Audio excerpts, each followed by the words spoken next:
बहुत समय पहले एक घना जंगल था जो रहस्यमय कहानियों और विचित्र घटनाओं के लिए प्रसिद्ध था। जंगल के बीचों बीच एक प्राचीन शिवलिंग स्थापित था। शिवलिंग की उत्पत्ति का कोई नहीं जानता था, लेकिन लोग कहते थे कि वहाँ पूजा करने वाले को भगवान शिव का आशीर्वाद अवश्य मिलता है। इसी जंगल में रहता था एक साधारण शिकारी जिसका नाम कन्नप्पा था। वह एक साधारण व्यक्ति था जो अपने परिवार का पालन पोषण करने के लिए जानवरों का शिकार करता था। भक्ति और धर्म उसके जीवन का हिस्सा नहीं थे। वह न तो धार्मिक क्रियाओं में रुचि रखता था और न ही पूजा पाठ में, लेकिन उसके दिल में अद्वितीय सरलता और सच्चाई थी जो भगवान शिव के लिए समर्पण के बीज बोने वाली थी। एक दिन शिकारी कन्नप्पा शिकार के लिए जंगल में गया। शिकार की तलाश में भटकते हुए वो अचानक एक पहाड़ी के पास पहुंच गया। वहां उसने शिवलिंग देखा जो जंगली बेलों और पेड़ों से ढका हुआ था। उस शिवलिंग के चारों ओर अद्भुत शांति थी, मानो प्रकृति स्वयं शिव की आराधना कर रही हो। कन्नप्पा का ध्यान उस शिवलिंग पर गया और उसने सोचा, ये पत्थर ऐसा क्यों लग रहा है जैसे इसे पूजा जाता हो, लेकिन यहाँ कोई पूजा करने वाला नहीं दिख रहा। उसे समझ नहीं आया कि ये स्थान इतना पवित्र क्यों लगता है। उसने बिना अधिक विचार किए शिवलिंग को प्रणाम किया और वहाँ से शिकार की तलाश में आगे बढ़ गया। शिकारी जब जब जंगल में आता, वो अनजाने में उसी स्थान पर लौट आता। धीरे धीरे वो उस शिवलिंग की ओर खींचने लगा। उसे ये समझ नहीं आ रहा था कि ऐसा क्यों हो रहा है। एक दिन उसने निर्णय लिया कि वह इस शिवलिंग को रोजाना अपने तरीके से पूजेगा। वह जानवरों का शिकार करता और शिकार का सबसे अच्छा मांस लाकर शिवलिंग पर चढ़ा देता। ये उसका पूजा का तरीका था। वह न तो वेद मंत्र जानता था और न ही पूजा की विधि, लेकिन उसकी भक्ति सच्ची थी। वह मांस का टुकड़ा शिवलिंग पर रखते हुए कहता, हे भगवान, मेरे पास और कुछ नहीं है, कृपया इसे स्वीकार करें।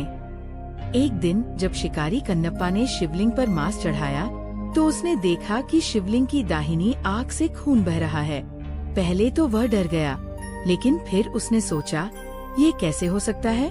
क्या भगवान को कोई चोट लगी है? वह दौड़ता हुआ जंगल में गया और कई प्रकार की जड़ी बूटियां लेकर लौटा। उसने जड़ी बूटियों को शिवलिंग की आंख पर लगाया, लेकिन खून बहना बंद नहीं हुआ। शिकारी परेशान हो गया। उसने आसमान की ओर देखते हुए कहा, हे भगवान, मैं आपकी सेवा में कोई कमी नहीं रहने दूंगा। अगर ये खून बंद नहीं हुआ तो मैं अपनी जान भी दे दूंगा। उसने अपना चाकू निकाला और बिना कुछ सोचे अपनी एक आंख निकालकर शिवलिंग की दाहिनी आंख पर लगा दी। जैसे ही उसने ऐसा किया, खून बहना बंद हो गया। उसकी भक्ति ने शिवलिंग को शांति दी और शिकारी के चेहरे पर संतोष था।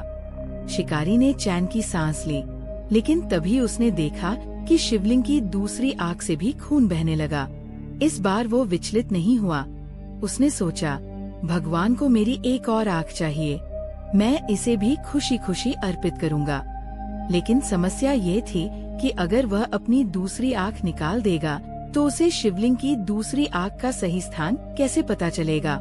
शिकारी ने अपने दिमाग का उपयोग किया और अपना एक पैर शिवलिंग की दूसरी आंख पर रखा। अब उसने अपनी दूसरी आंख निकालने के लिए चाकू उठाया। जैसे ही वह अपनी दूसरी आंख निकालने वाला था, एक तेज प्रकाश प्रकट हुआ। शिवलिंग से भगवान शिव प्रकट हुए। उनकी दिव्य छवि ने पूरा जंगल प्रकाश में कर दिया। शिकारी उनकी इस अनोखी छवि को देखकर रोने लगा और उनके चरणों में गिर पड़ा। भगवान शिव ने शिकारी को उठाया और कहा, वत्स, तुम्हारी भक्ति ने मुझे प्रसन्न कर दिया है। तुमने अपनी आँखों की परवाह किए बिना मेरी सेवा की। यही सच्ची भक्ति है। मैं तुम्हें आशीर्वाद देता हूँ कि तुम्हारी आँखें वापस लौटें और तुम जहाँ भी जाओ, लोग तुम्हारे भक्ति के इस अद्वितीय उदाहरण को याद रखें। भगवान शिव ने शिकारी को उसकी आँखें लौटा दी और उसे अमरत्व का वरदान दिया। शिव ने उसे बताया कि वह अब से कन्नप्पा नयनार के नाम से जाना जाएगा और भक्ति के प्रतीक के रूप में पूजित होगा। इस घटना के बाद कन्नप्पा का जीवन पूरी तरह बदल गया।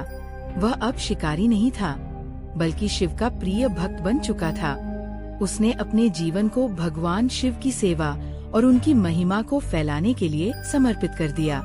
लोगों ने उसकी कहानी सुनकर सीखा कि भक्ति में धन, ज्ञान या जाति का कोई स्थान नहीं है। सच्ची भक्ति वही है जो दिल से की जाए और जिसमें समर्पण हो। आज भी कन्नप्पा की कहानी दुनिया भर में सुनी जाती है। वह ये सिखाती है कि सच्ची भक्ति का मार्ग सरलता, समर्पण और निस्वार्थता से होकर गुजरता है। कन्नप्पा का जीवन इस बात का प्रमाण है कि भगवान शिव के लिए सच्चा प्रेम किसी भी बाधा को पार कर सकता है। यह कहानी न केवल प्रेरणा देती है, बल्कि ये भी दिखाती है कि भक्ति का असली अर्थ अपने आप को पूरी तरह से भगवान के चरणों में समर्पित करना है। शिव की कृपा से अपनी दृष्टि वापस पाने के बाद कन्नप्पा का जीवन पूरी तरह बदल चुका था। अब वो सिर्फ एक साधारण शिकारी नहीं था, वो शिव के प्रिय भक्तों में से एक बन गया था। उसकी भक्ति का किस्सा जंगल और आसपास के गांवों में फैलने लगा। लोग उसकी सरलता और समर्पण को देखकर दंग रह जाते थे। कन्नप्पा ने महसूस किया कि शिव भक्ति का असली अर्थ केवल व्यक्तिगत लाभ तक सीमित नहीं होना चाहिए। उसने सोचा, यदि मेरी भक्ति भगवान को इतनी प्रिय है, तो क्यों न मैं इस ज्ञान और प्रेम को दुनिया में फैलाऊं। उसने जंगल में एक छोटी सी कुटिया बनाई और वहीं रहने लगा। अब उसका दिन शिवलिंग की पूजा, ध्यान और गांव वालों को भक्ति का महत्व समझाने में गुजरने लगा। एक रात कन्नप्पा ने सपने में भगवान शिव को देखा।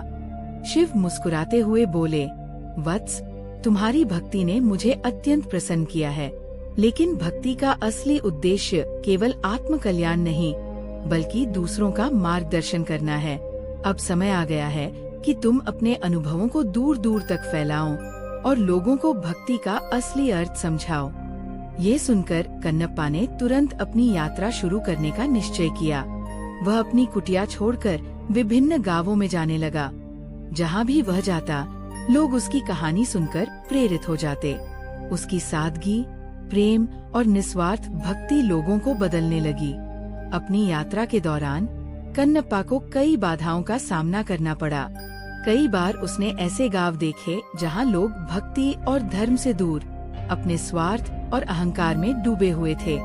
एक बार उसने देखा कि एक गांव में लोग शिवलिंग की पूजा के बजाय उसमें पत्थर फेंकते थे।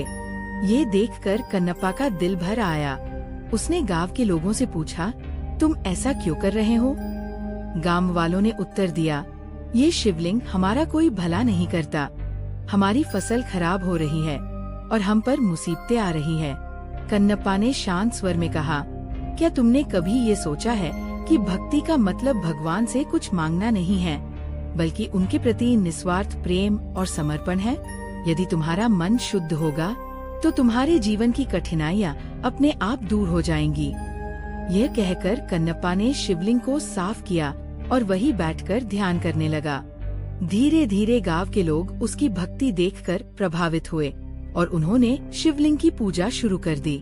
एक दिन कन्नप्पा का सामना एक तपस्वी से हुआ, जो वर्षों से शिव की आराधना कर रहा था। तपस्वी ने कन्नप्पा से कहा, तुम्हारी भक्ति अनोखी है, लेकिन क्या तुम्हें लगता है कि तुम मेरे वर्षों के तप के बराबर हो?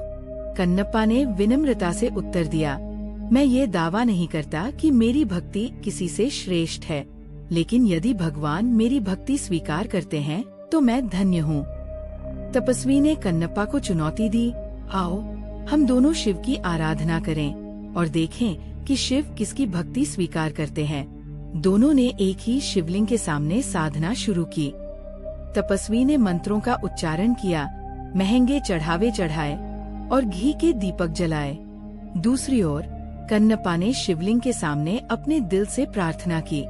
उसने कहा, हे भोले बाबा, मेरे पास आपके लिए कोई कीमती वस्तु नहीं है। मैं तो बस अपना दिल और आत्मा आपके चरणों में समर्पित करता हूँ। अचानक शिवलिंग से दिव्य प्रकाश प्रकट हुआ और भगवान शिव स्वयं प्रकट हुए। उन्होंने तपस्वी से कहा, तुम्हारे तप का महत्व है, लेकिन कन्नप्पा की भक्ति उसकी निस्वार्थता और प्रेम में छिपी है। वह बिना किसी अपेक्षा के मुझे पूजता है, यही सच्ची भक्ति है। ये सुनकर तपस्वी ने भी कन्नप्पा से क्षमा मांगी और उसकी भक्ति को प्रणाम किया। अपनी यात्रा के अंतिम चरण में कन्नप्पा एक बड़े नगर में पहुंचा। वहां उसने देखा कि लोग धन दौलत में इतने उलझे हुए थे कि उन्होंने भक्ति और धर्म को पूरी तरह से भुला दिया था। कन्नप्पा ने नगरवासियों को समझाने की कोशिश की, लेकिन कोई उसकी बात सुनने को तैयार नहीं था। एक रात नगर में भयंकर तूफान आया। लोग घबरा गए और मदद के लिए चिल्लाने लगे। तभी कन्नप्पा ने नगर के बीच में एक शिवलिंग की स्थापना की और भगवान शिव से प्रार्थना की, हे भोलेनाथ, कृपया इन लोगों की रक्षा करें, इन्हें सही मार्ग दिखाएं। तूफान धीरे धीरे शांत हो गया। लोग कन्नप्पा की भक्ति देखकर दंग रह गए। उन्होंने शिवलिंग के समक्ष माफी मांगी और भक्ति का महत्व समझा। अपनी भक्ति और सेवा से कन्नप्पा ने अनगिनत लोगों का जीवन बदल दिया। जब वह अपनी अंतिम सांसें ले रहा था तो भगवान शिव फिर से प्रकट हुए और बोले, वत्स, तुम्हारी भक्ति ने मेरी कृपा को धरती पर फैलाया है। अब समय आ गया है कि तुम मेरे धाम में आओ। कन्नप्पा ने मुस्कुराते हुए अपनी आंखें बंद की और भगवान शिव के चरणों में लीन हो गया। उसकी भक्ति की कहानी अमर हो गई और लोग उसे आज भी भक्ति के सच्चे प्रतीक के रूप में याद करते हैं। ये कहानी सिखाती है कि सच्ची भक्ति धन, ज्ञान या तपस्या पर निर्भर नहीं करती। वह केवल प्रेम, समर्पण और निस्वार्थता से पूर्ण होती है। कन्नप्पा की भक्ति इस बात का प्रमाण है कि भगवान शिव सच्चे भक्तों की हर परीक्षा में उनके साथ खड़े रहते हैं। प्लीज वीडियो को लाइक करें, चैनल को सब्सक्राइब करें और भगवान से अच्छी बात है तो कमेंट में ओम नमः शिवाय अवश्य लिखें।